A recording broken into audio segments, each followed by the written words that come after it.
안녕하세요. 자, 오늘은 17장입니다. 17장, 18장이고요. 이쪽 테마는 일반 균형 분석이죠. 대단히 중요한 테마입니다. 난이도가 좀 있기도 하고요. 실제로 이제 그 일반 균형 분석이 난이도가 좀 높죠. 사실 그 이쪽 방향에서 확실하게 좀 이해를 하시는 것이 중요한데, 물론 일반 균형 분석에서 나타날 수 있는 모든 테마들을 정리하는 것은 아닙니다만, 좀 상당한 부분에 대해서 연습 문제임에도 오늘은 약간 이론적인 부분을 많이 건드려 드릴 수 있을 것 같아요. 보완하셔야 될 것 같습니다. 자, 17장 첫 번째 문제 같이 봐주시면은 순수 교환 경제에서 왈라스 균형이 파레토 효율적임을 보여라 라고 합니다. 일단은 공부가 어느 정도 되었다라면은 기본적으로 파레토 효율이라는 단어하고 왈라스 균형이라는 단어가 있잖아요. 그죠? 자, 파레토 효율적이다라는 것은 그 왈라스 균형이 달성되었을 때 일반적으로 우리는 파레토 효율적이다라고 이야기를 하게 됩니다. 두 번째 문제하고 거의 비슷하기 때문에 사실상 비슷한 이제 설명을 들어갈 수 있을 거라고 판단이 되는데요. 일반적으로 왈라스 균형이라는 것은 그 수요와 공급의 논리에 따라서 수요가 많으면은 가격이 조정되면서 초과 수요가 사라지고, 만약에 공급이 많으면은 역시 또 가격이 조정되면서 초과 공급이 사라지는 이런 기본적인 메커니즘을 따라가게 됩니다. 그래서 이제 두 사람이 존재하게 되고 A와 B가 존재하게 되고 X와 Y제의 총량이 고정되었다라고 가정을 했을 때, 예컨대 현재의 초기 부전점이 오른쪽 아래 치우쳐져 있다면 이제 계약 곡선 위로 올라가게 만들어주는 것이 왈라스 경매인이라고 보는 거예요. 일반적으로 그 왈라스 균형이라는 것은 그 어떤 시장에서도 초과 수요나 초과 공급이 존재하지 않는 시장을 의미하게 되는 것이기 때문에 두 번째 문제도 같이 볼 수 있을 것 같아요.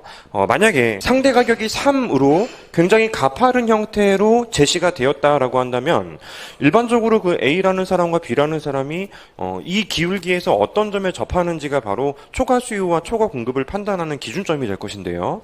A라는 사람이 예상컨대 이런 점으로 오른쪽으로 가서 굉장히 좀 접하는 좌표를 이 점으로 선택하겠다라는 상태를 가정해 볼 수도 있을 것 같고요. B라는 사람에게 어디로 갈지 물어봤더니 조금 더 아래쪽으로 가겠다라고 이야기를 해버렸어요. 그러면 X재화를 기준으로 이렇게 지금 현재 B라는 사람이 이동하고 싶은 거리는 본인에게 X를 늘리는 방향이기 때문에 X에 대해서는 이제 수요자로서 이제 작동을 하게 되는 것이고, A 입장에서는 나는 여기로 가고 싶다라는 것이기 때문에 초기 부전점에서 이전까지 가겠다라는 거잖아요. 여기까지 이동하겠다라는 의지 자체는 X제어만 놓고 봤을 때는 주겠다라는 공급의 의지를 보이게 되는 것입니다. 그죠? 따라서 X만 놓고 봤을 때는 현재 지금 X제 초과 수요가 양수가 아니죠. 음수가 되는 것이죠. 초과 공급이 발생한다고 볼 수가 있습니다. 모든 산업에서 초과 수요가 발생하게 되면은 해당 산업은 가격이 떨어지게 되는 거잖아요. 따라서 지금 너무 가파르게 설정되어 있는 PY분의 PX에 PX가 하락하는 충격이 기본적으로 발생할 수 있겠습니다. Y제 쪽에서는 현재 보유하고 있는 Y제 수량을 기준으로 이제 B가 자기가 보유한 것에서 후진하는 것을 일반적으로 우리는 Y 쪽에서는 공급이라고 말을 할 수가 있을 것 같고요. 그리고 A가 저기까지 가겠다라는 의지를 보이는 이 거리를 보고 우리는 Y에 대해서 수요 의지를 보인다라고 말을 할 수 있을 것 같습니다. 따라서 액세스 디맨드 Y는 현재 지금 양수예요. 양수이기 때문에 이렇게 그 초과 수요가 음수인 건 초과 공급이기 때문에 X제어의 가격이 떨어지지만, 초과 수요가 양수라면은 공급이 수요보다 지금 적은 거잖아요. 가격이 오르게 되어 있습니다. 따라서 Y제어의 가격은 상승한다라고 볼 수가 있는 것이죠. 따라서 지금 보시다시피 그 X의 가격은 떨어지고 Y제어의 가격이 상승한다라면은 그 상대 가격이 더 완만해지는 것이죠. 지금의 결정되어 있는 가파른 상대 가격에서는 이제 실질적으로 각 시장에서 골고루 초과 수요가 제로가 되는 균형점이 달성될 수가 없게 되는 것입니다. 따라서 이거보다 그 기울기가 조금 더 완만해지면서 조정이 발생하게 돼요. 조정이 발생하게 되고, 이러한 조정이 끝나려면은 각 산업의 X와 Y 쪽에 초과 수요가 존재하지 않아야지만 조정이 끝나는 것이기 때문에 이 위에서 달성되는 궤적을 일반적으로 우리는 이제 왈라스 균형이라고 이야기를 하게 되는 것입니다. 두 번째 문제까지 한꺼번에 풀어버린 거나 다름이 없는데, 이제 그 상대 가격이 X에 대해서도 초과 수요가 없고 Y에 대해서도 초과 수요가 없게 만들어주는 상대 가격이 일반적으로 왈라스 경매인에 의해서 달성되는 상대 가격이 돼요. 이러한 상대 가격이 설정이 되면은 이 경제는 초과 수요가 존재하지 않으니까 추가적으로 가격의 조정이 발생할 이유가 없죠. 그 미시경제학 초반부에 우리는 그 마샬의 수요함수, 왈라스 수요함수 이런 단어를 들어보신 적이 있어요. 왈라스 균형이라는 거는 초과 수요가 발생하면 가격이 오르고 초과 공급이 발생하게 되면 가격이 떨어지기 때문에 그래서 나타나게 되는 교점, 즉 가격이 바뀌면서 균형으로 이동한다는 것입니다. 재화가 두 개여도 마찬가지라는 거예요. X쪽에서는 초과 공급, 가격이 떨어져야 되고 Y쪽에서는 초과 수요, 가격이 상승해야 되겠죠. 이 두 메커니즘이 같이 동시에 발생하게 되면서 이 점으로 이동하게 된 이 균형을 우리는 왈라스 균형이라고 이야기하게 되는 것입니다. 그래서 왈라스에 의해서 조정된 균형은 보시는 것처럼 파레토 효율적이에요. 계약 곡선 위에 존재하게 되죠. 1번 문제. 순수 교환 경제에서 왈라스 균형이 파레토 효율적임을 제가 지금 보인 것이고, 두 번째 문제. 그 X와 Y 기준으로 경매자가 PY분의 PX 3이라는 가격을 제시했더니 X쪽 쌀에 대해서 초과 공급이 발생했다고 합니다. 그러면 Y쪽에서는 초과 수요가 발생한 거예요. 따라서 가격 비율을 조정함으로써 왈라스 균형이 이루어진 상태를 그려봐라. 이것도 동시에 제가 지금 설명을 드린 것이죠. 그래서 1번 문제하고 2번 문제는 사실상 거의 똑같은 문제라고 보시면 돼요.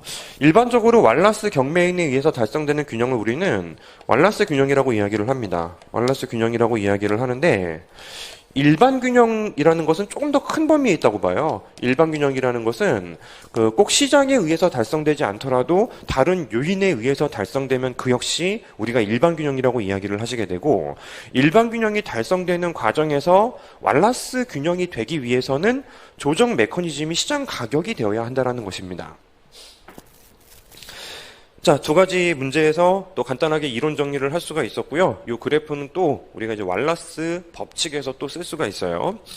세 번째, 거시경제 이론에서는 물가 수준이 문제가 되는 데 비해 미시경제 이론에서는 전혀 문제가 되지 않는 이유를 설명하라고 하는데, 이거는 사실 그냥 가정일 뿐입니다. 재화의 가격을 물가로 보는 것이죠.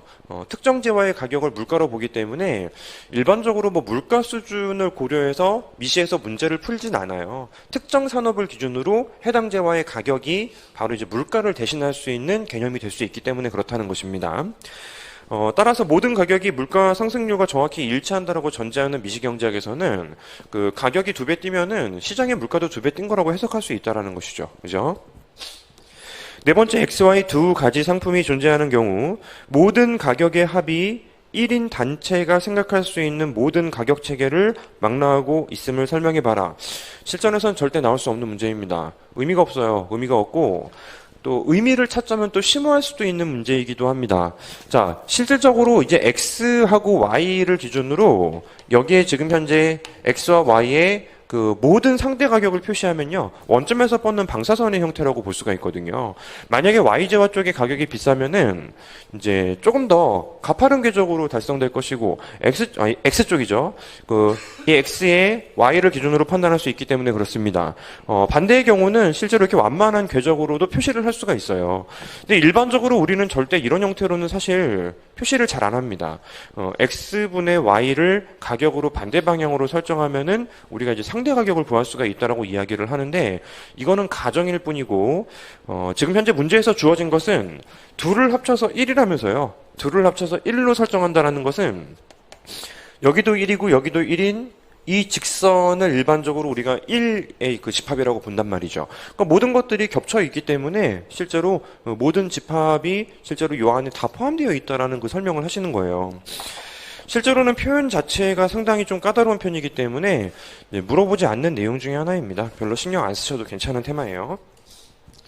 다섯 번째, 일반 경쟁 균형의 존재를 위해 설정되는 두 가지 가정. 일반 경쟁 균형. 자, 무차별 곡선이 필요하죠. 무차별 곡선이 필요하게 되는데, 일반적으로 무차별 곡선과 수요함수가 연속적이라는 가정을 깔아주게 됩니다. 이 그림으로 계속 설명을 드릴 거거든요.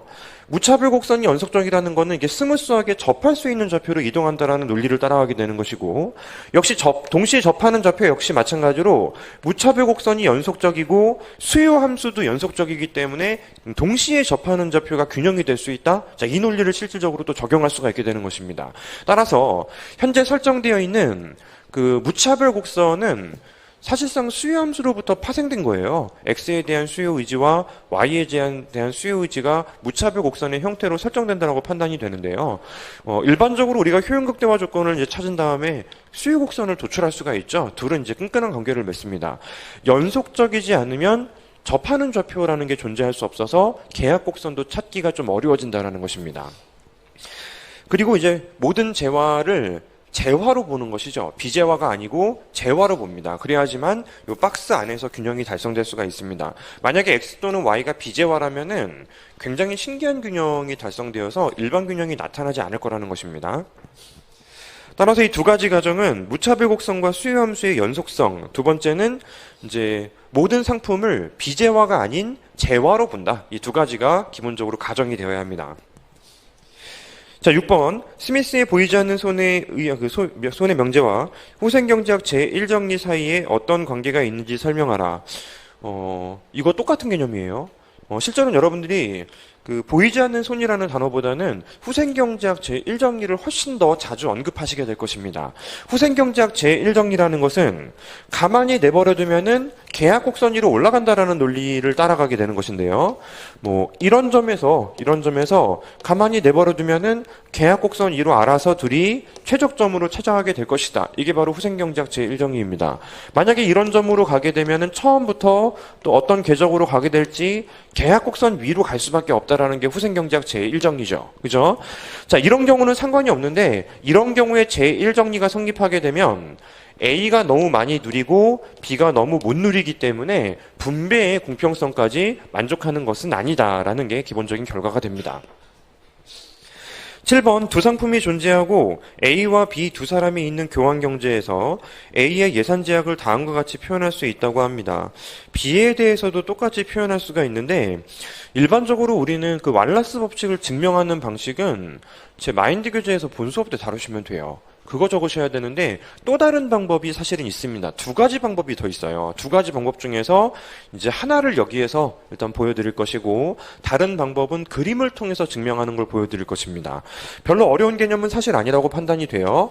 X쪽에서 현재 지금 그 수요와 공급이 일치한다라는 것인데요. 근본적으로는 X끼리 꼭 일치한다기보다는 내가 가지고 있는 모든 수요 의지와 내가 가지고 있는 모든 공급 의지가 일치한다라는 논리를 따라갑니다. 문제에 적혀있는 수식대로라면은 px, dxa, py, dya. 자, 오른쪽에 보시면은 px, d, 이제, 그, s죠. sx죠. sxa. py, sya라고 이제 수식을 출발을 하게 되는데요. 왼쪽에서 의미하는 것은 내가 그 모든 두 개의 재화를 전제했을 때 모든 재화에 부여하는 초과 수요 가치의 합을 의미하게 되는 것이고요. 오른쪽이 의미하는 것은 모든 공급 의지의 가치의 합을 의미하게 되는 것입니다. 각각의 재화를 기준으로 왼쪽으로 넘겨주게 되면 px를 기준으로 dxa x sxa 자 이렇게 정리를 할 수가 있을 것 같고요. 오른쪽은 py를 기준으로 이제 dya sya 자 모두 넘겼으니까 이게 제로가 된다라는 표현으로 정리를 할 수 있을 것 같습니다. 그러면 이거가 말하는 게 그거죠. A가 생각하는 X재화에 대한 초과 수요 의지를 말하는 것이기 때문에 XS, 디맨드, X, A가 되는 것이고 오른쪽은 이제 Y재화에 대한 XS, 디맨드, Y, A가 되는 것입니다. 이게 0이라는 것이에요. A를 기준으로 놓고 봤을 때에도 본인의 초과 수요 가치의 합은 0이 될 수밖에 없다라는 것입니다. 자, 똑같은 방법으로 해야 되는 거니까요. 이제 Y 쪽을 새로 똑같이 적을 건 없을 것 같고 Y도 마찬가지, B도 마찬가지다. B도 마찬가지로 똑같은 구조의 수식을 갖는데 첨자만 B가 붙게 되는 형태가 되니까요. 자, 이렇게 B 역시 마찬가지로 본인이 이제 의사를 갖는 초과 수요의 합은 0이 될 것이다. 이 논리를 따라갈 수가 있습니다.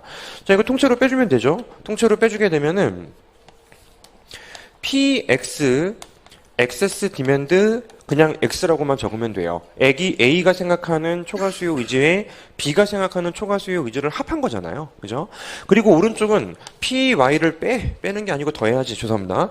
자, 그래서 B 역시 마찬가지로 Y 쪽에서 액세스 디맨드 Y라고 볼 수가 있고요. 이 역시 제로가 될 수밖에 없다라는 게 바로 왈라스 법칙이에요. 이 왈라스 법칙을 증명하는 게 이게 사실은 아주 바람직한 방법은 아니고요. 이제 무차별 곡선으로부터 출발하셔야 되는 게 원칙이라고 합니다. 무차별 곡선에서 출발하는 것이 원칙이고요.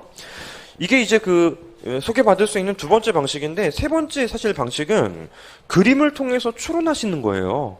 보세요. 여기 보시면은 이 둘 사이의 거리가 뭡니까? 이 둘 사이의 거리. 둘 사이의 거리가 바로 액세스 디맨드 X잖아요. 그죠? 그리고 여기 보시면은 이 둘 사이의 거리를 우리가 뭐라고 볼 수 있어요? 액세스 디맨드 Y라고 볼 수가 있지 않습니까? 그죠? 이거를 조금만 한번 넓혀 볼게요. 자, 실제로 요 둘 사이에 요 길이만 직선으로 표현하게 되면은 이 아래쪽에 위치하는 게 바로 액세스 디맨드 X가 되고, 위쪽에 위치하는 거리가 바로 액세스 디맨드 Y가 됩니다. 그리고 이 기울기가 처음부터 PY분의 PX였죠. 그죠? 그러면 PY분의 PX의 기울기를 구하시오라고 한다면은 예상컨대 아마도 다 이렇게 구할 거란 말이에요. 저기 적혀 있는 것처럼 액세스 디맨드 X분의 액세스 디맨드 Y. 자, 이렇게 도출할 거 아니겠습니까? 부호를 체크해야죠. 부호를 체크하셔야 되는데, 저 기울기는 사실 PY분의 PX가 아니고 마이너스 PY분의 PX였어요. 맞죠? 마이너스 PY분의 PX고, 액세스 디맨드 X와 액세스 디맨드 Y는 그야말로 그대로 그냥 그 길이를 의미하게 되는 것입니다. 길이를 의미하게 되는 것이라서 이거를 이제 양쪽으로 정리하시게 되면은 마이너스 PX 액세스 디맨드 X는 PY 액세스 디맨드 Y가 되는 것입니다. 넘기면 끝나네요. 이쪽으로 넘겨서 정리하면은 PX 액세스 디맨드 X는 플러스 PY 액세스 디맨드 Y는 0. 똑같이 왈라스 법칙을 증명할 수가 있죠. 왈라스 법칙이라는 거는 꼭 이런 점에서만 달성되는 게 아니에요. 각 두 재화별로 초과 수요가 0인 경우에만 달성되는 것이 아니고 모든 상대 가격에 대해서 달성되는 것입니다. 그 어떠한 상대 가격을 전제하더라도 무조건 달성되는 것이 바로 왈라스 법칙이라고 이야기를 합니다. 그래서 이 7번 문제를 틈타서 여러분들이 실제로 제가 이런 그림을 통해서 분석하는 거는 수업 중에도 말씀을 드리지만 또 다른 방법이 있구나라는 걸 기억해 두시면 될 것 같습니다. 그래도 원칙적으로 왈라스 법칙을 증명해야 되는 문제를 만나시게 되면 그때는 여러분들이 실제로 무차별 곡선 효용함수 효용극대화로부터 출발하셔야 돼요. 초과수요 함수를 도출하셔가지고 정밀하게 끌어내는 것을 기본적으로 이제 원칙으로 잡아주셔야 됩니다.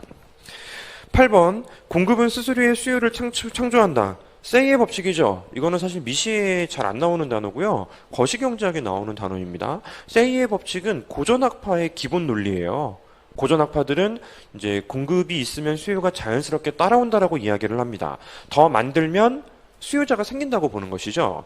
이거랑 반대되는 곳에 이제 케인즈가 있죠. 케인즈는 아니다. 유효 수요의 논리를 따라가야 되기 때문에 수요가 공급을 창출하는 것이다.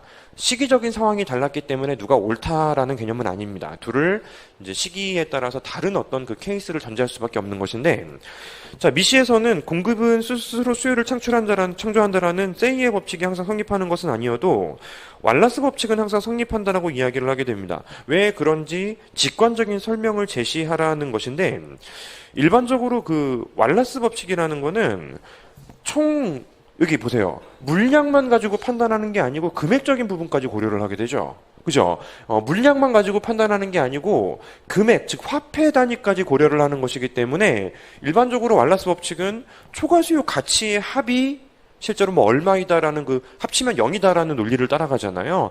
기본적인 왈라스 법칙은 화폐 단위까지도 포함하는 개념입니다. 그래서 언제라도 성립할 수 있다라는 것이에요. 근데 화폐 가치가 성립되지 않으면은 봐요. 이것만 봐도 둘이 다르죠. 가격을 고려하지 않으면 둘의 거리가 달라버리지 않습니까? 일반적으로 공급이 수요를 따라온다라는 그 논리 자체는 화폐의 가치를 고려하지 않았기 때문에 실제로 이제 세이의 법칙이 항상 성립된다라는 게 좀 어려울 수도 있다라는 것이에요. 예컨대 여러분들이 가지고 있는 화폐를 모두 재화를 쓰는데 사용한다라면은 세이의 법칙은 성립될 가능성이 분명히 있습니다. 하지만 일반적으로 거시에만 등장한다라는 것은 미시에서는 전제하지 않는 논리가 하나 있잖아요. 일반적으로 내가 화폐를 가치 저장 수단으로 보유를 하겠다라는 논리는 미시경제학에서 잘 따라가지 않습니다. 거시에만 성립되는 개념이기 때문에 화폐가 가치의 저장 수단이 된다라면은 이거는 이제 그 세이의 법칙의 미성립의 전제가 돼요. 그렇기 때문에 우리가 왈라스 법칙은 뭐 금액적인 측면 모두 다 활용한다라는 전제를 깔아주지 않습니까? 가진 돈을 모두 사용해서 소비한다라는 전제를 따라가기 때문에 언제라도 성립하는 것이고, 세이의 법칙은 미시에 어울리지 않다. 이건 거시에 어울린다. 일반적으로 화폐를 가치 저장 수단으로 활용하게 되면은 성립되지 않을 수도 있다라는 것입니다. 공급이 많았는데 수요자들이 나는 안 쓰고 돈을 저장할래라고 했다라면 따라가지 않을 수도 있다라는 것이에요. 9번. 영수는 맥주를 7병 갖고 있는데 바로 옆방에서 하숙을 하고 있는 승우는 땅콩만 5봉지를 가지고 있습니다. 함께 마실 수 없는 사정을 고려하는데요. 에지워스 상자를 그린 다음 원래의 상태를 나타내는 점을 골라 초기 부전점을 표시하라는 것입니다.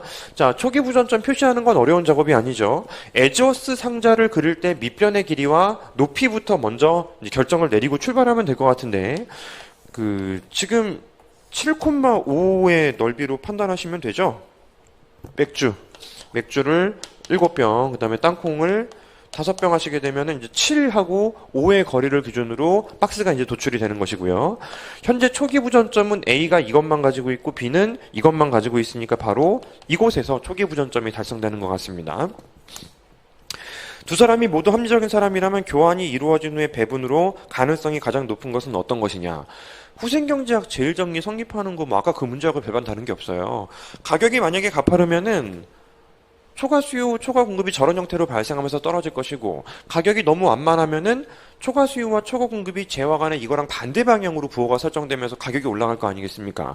계약 곡선이라는 게 존재한다면은 그 위로 아마도 둘은 교환하게 될 것이다. 이게 바로 기본적인 두 번째 문제에 대한 답입니다. 이 두 사람이 맥주 3병과 땅콩 3봉지를 맞바꾸기로 기꺼이 합의했다면 이 상황은 에지워스 상자에서 어떻게 묘사될 수 있는가? 사실 일부러 그런 것은 아닌데 지금 기울기가 마이너스 1로 교환을 하게 된다는 것이죠. 그죠? 그래서 이 좌표가 아마도 4,2, 3이지. 4,3 정도가 되지 않겠는가. 요 좌표로 갔다라는 것입니다. 따라서 상대 가격 1로 저점까지 이동을 해서 계약 곡선 위로 올라간 것이 이제 세 번째 문제의 케이스가 되는 것이고요. 네, 그거를 이제 그림으로 보이라는 것입니다. 한 번에 하시면 되겠죠. 그죠? 근데 사실 9번 같은 문제는 지금 정말로 교과서를 얼마큼 한 번 더 잘 읽었냐를 여러분들에게 실제로 이제 다시 한번 재차 물어보는 연습 문제이고, 기출문제에서는 반드시 이거보다 더 어렵게 나와요. 어렵게 나오기 때문에 이제 실질적으로 여러분들이 공부를 하는 과정에서 교과서 연습 문제를 이번 기회에 풀었으면은 사실 다시 안 풀어도 괜찮아요. 앞으로는 그 다음에 기출에 나올 만한 문제들을 중심으로 풀어야 되고, 지금은 교과서를 어떻게든 한 번이라도 더 읽자라는 취지에서 정리를 하고 있는 중이다. 이것도 한번 좀 다시 한번 생각해 보시면 되겠습니다. 10번 태평양을 횡단하던 비스마르크호가 침몰하여 2명의 승객이 무인도에 도착했는데 과자가 10봉지 들어있는 상자가 표류였어요. 어떻게 나누는 것이 파레토 효율적일지 설명하라라고 하는데요. 파레토 효율이라는 것은 이렇게 지금 생산이 고려되지 않으면 교환의 효율 조건만 만족하면 됩니다. 누군가의 효용이 증가하기 위해서 누군가의 후생이 감소하게 되는 케이스를 우린 모두 파레토 효율적이라고 이제 표현을 하게 되는 거죠. 파레토 개선이 존재할 수 없는 상태 또는 그거보다 파레토 우월인 상태가 없는 상태를 우리는 일반적으로 파레토 효율적이다라고 이야기를 하게 됩니다. 그러면 이제 과자를 어떤 식으로 분배하건 상관이 없다라는 건 다 들어보셨을 거예요. 한 사람이 모두 10봉지를 보유한다 하더라도 다른 사람의 후생 증가를 위해서는 10봉지 보유한 사람의 후생이 깎여야 되겠죠. 모든 분배 상태가 기본적인 파레토 효율성이 되는 것입니다. 우리가 이제 공부를 안 하는 민간인들이, 경제학 공부 안 하는 민간인들, 일반인들이 효율적이지 않은데 하고 경제학에서 말하는 파레토 효율성은 조금 다 개념이 달라요. 이제 무언가를 포기하면서 더 나아진다 하면 효율적이라고 보통 이야기를 하는데 경제학에서는 그렇게 말할 수가 없습니다. 누군가 깎이면서 전체가 올라가는 것은 기본적으로 효율적이다라고 보진 않아요. 따라서 파레토 효율성이라는 단어에 대해서 다시 한번 점검을 하자라는 의미의 문제인 것 같고요. 11번, 쌀과 옷 두 가지 상품만 존재하는 경제에서 이 두 상품에 대한 수요 함수와 공급 함수가 지금 현재 문제에서 설정이 되어 있습니다. 다음 페이지 봐주시면 이 두 시장에서 동시에 균형이 이루어지게 만드는 쌀과 옷의 가격이 각각 얼마인지 계산해봐라. 아니, 이렇게 쉽게 문제를 내도 이제 문제가 성립될 수 있다는 것인가요? X의 수요가 있고 X의 공급이 있고요. Y의 수요가 있고 Y의 공급이 있습니다.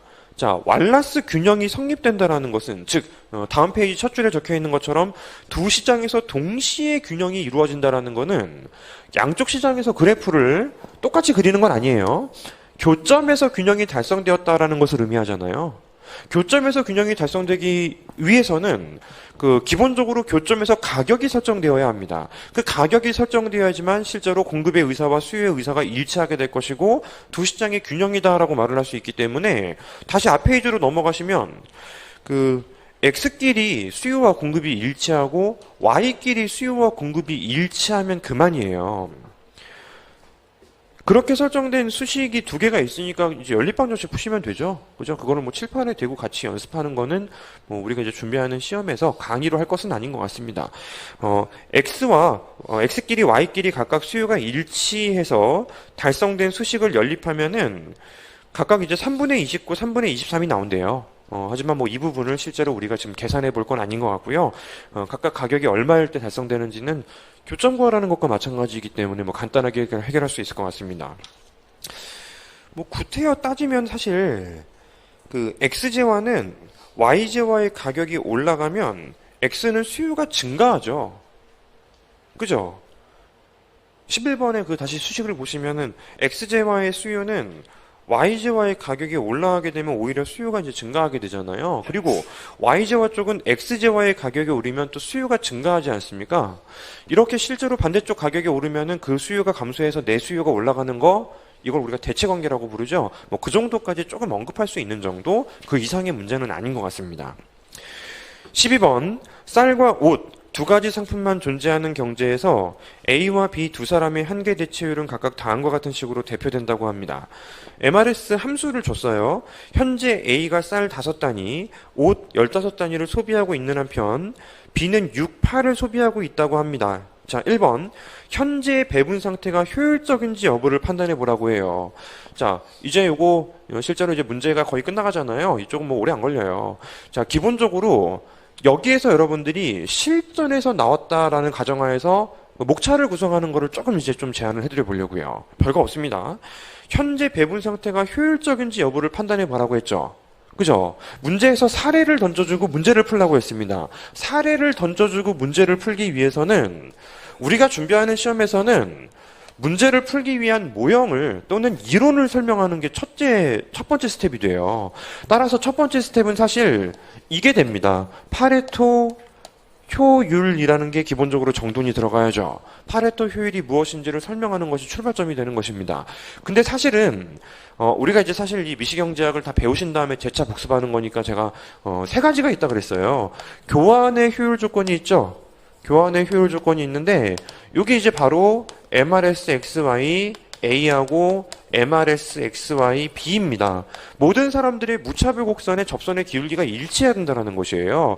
주어진 상대 가격은 아마도 A에게 B에게 단 하나만 존재하게 될 것입니다. 따라서 실제로 Py분의 PX가 실제로 일치한다라는 기준점이 되어서 모든 사람들의 이 무차별 곡선이 일치해야지만 교환의 효율 조건이 만족이 되는 것입니다.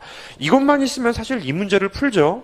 근데 여러분들이 실전에서는 파레토 효율에 대해서 모두 정리하시게 돼요. 생산의 효율 조건이 있죠. 생산의 효율 조건은 MRTS LKX하고 MRTS LKY 요게 일치해야 된다는 것이고 요게 이제 R분의 W하고 같아야죠.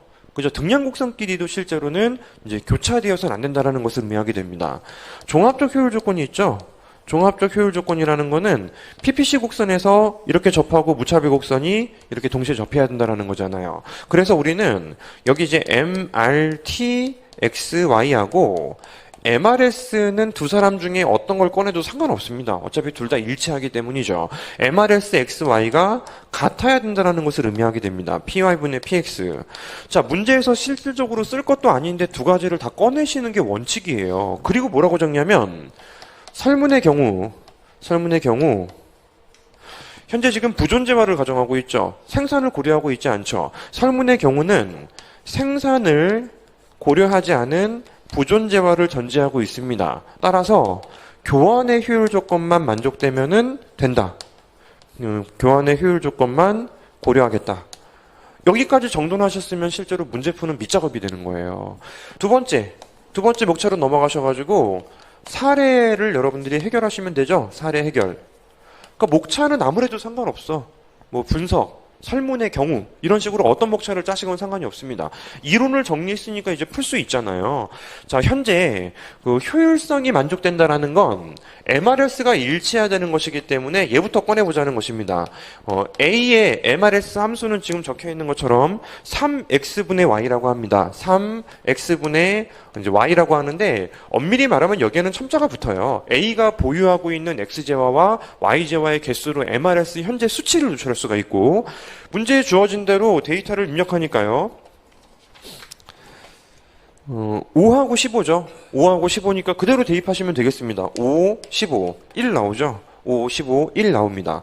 두 번째, 이제 MRS XY B 거를 도출을 해봤더니 이번에는 2x분의 3y가 나와 있어요. 2x분의 3y 이렇게 도출이 되어 있습니다. 여기도 엄밀히 말하면 첨자를 붙여야 된다는 것이고 가지고 있는 개수는 b는 6하고 8이라고 합니다. 6하고 8이기 때문에 여기 6하고 8을 대입하시게 되면은 얼마야? 12분의 8, 3의 24? 2 나오지 않겠습니까? 그죠? 현재 MRS가 2인 거예요. 따라서 현재는 효율적이지 않다. 따라서 교환의 효율 조건이 만족되지 않는다. 맞습니까? 이게 답안이에요. 이게 답안인데 여기에 살짝 추가할 게 생겨요. 왜냐면 내가 이제 설명한 부분을 직관력을 끌어올리기 위해서 그래프로 표현할 수 있다는 것이죠. 그래프에 표현할 수가 있게 됩니다. 그래프가 현재 지금 총 개수가 몇 개였죠? 이게 아까 2하고 6이었던가? 5하고 15였던가요? 5하고 15?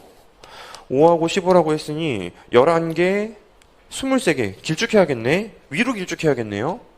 X는 개수가 많지 않습니다. X는 현재 지금 5하고 6이니까 11이라고 한다면 Y는 개수가 많네요. 그래서 위쪽으로 좀 길쭉한 형태로 23이라고 합시다. 너무 정밀하게 비율 맞추지 말고 A하고 B 기준으로 현재 초기 부전점을 찾아봤더니 5,15로 찾으면 되죠. 5,15 대략 요 정도 위치죠. 그죠? 현재 5,15에서 얘 접선의 기울기는 1이고 이 친구의 접선의 기울기는 2라는 것입니다. 이게 1이고 이게 2라는 것이기 때문에 A의 무차별 곡선은 현재 이런 정도로 이제 관통되는 걸 이제 의미한다라고 보시면 되겠고 B의 무차별 곡선은 이거보다 더 가파른 궤적이기 때문에 이렇게 B의 무차별 곡선은 여기에서 달성된다라고 그림을 그릴 수가 있습니다. 그죠? 그러면 실제로 요 안에 어디에선가 계약곡선이 실제로 관통하는 것이 자연스러워 보이고 현재 상태는 계약곡선이 아니라는 거를 내가 수식으로 보였는데 직관적으로 뒷받침을 받을 수가 있지 않습니까? 경제학 답안은 이거예요. 내가 이제 설명으로 답을 해야 되는데 이제 수식으로 그리고 그래프로 뒷받침을 받는다라고 생각하시면 돼요. 자, 어렴풋이 답안을 어떻게 작성해야 되는지 흐름에 대해서 좀 떠올릴 수 있죠. 이론을 정리하고 문제를 풀면서 수식을 활용하되 직관적으로 그래프를 조금 이제 직관적으로 끌어올리기 위한 그래프를 보여준다. 이게 정답이에요. 물론 이제 바로 이어서 물어봤지만 에저스 상자를 그려서 현재의 상황이 어디에 있으며 물론 이렇게 쪼개져 있으면은 두 번째 문제에 가서 그림을 그려야 되겠지만 이렇게 요 두 개 문제가 연습 문제니까 쪼개져 있지 실제로는 쪼개져 있지 않을 것입니다. 에저스 상자를 그려서 현재의 상황이 어디에 있으며 교환을 통해 두 사람의 모두의 효용이 증가할 수 있는 가능성은 제가 이미 저 그림으로 마킹을 해드렸죠. 저 둘 사이에서 파레토 개선이 가능하다라는 서술을 하셔야 됩니다. 즉 저걸 보면서 저기요라고 답하는 건 또 감점당해요. 경제학이기 때문에 저 영역에서 파레토 개선이 가능하다. 이런 표현을 써야 됩니다. 저 영역은 지금 상태보다 파레토 우월이다. 즉 이제 용어상의 또 이 간결함과 또 치밀함도 필요하다라는 것입니다. 13번 후생경제학 제1정리와 제2정리를 합친 것은 시장기구와 자원배분 사이의 관계에 대해서 우리에게 어떤 메시지를 전달해주고 있는 것인가. 1정리와 2정리를 합쳤다고 합니다. 제1정리는 방금 말씀드린 것처럼 이거죠. 여기로 이동한다라는 거죠. 가만히 놔두면은 여기로 이동한다라는 거고, 제2정리는 정액 재배분을 통해서 가만히 놔두면 또 이곳으로 올라갈 수 있다는 게 제2정리입니다. 후생경제학 제1정리는 가만히 놔두면은 계약곡선 위로 올라간다는 것이고, 제2정리는 이제 좌표를 바꿔주면은 이제 그 점으로 올라가는 과정 자체가 다시 한번 성립된다는 것을 의미하게 되죠. 그래서 얘는 별거 없습니다.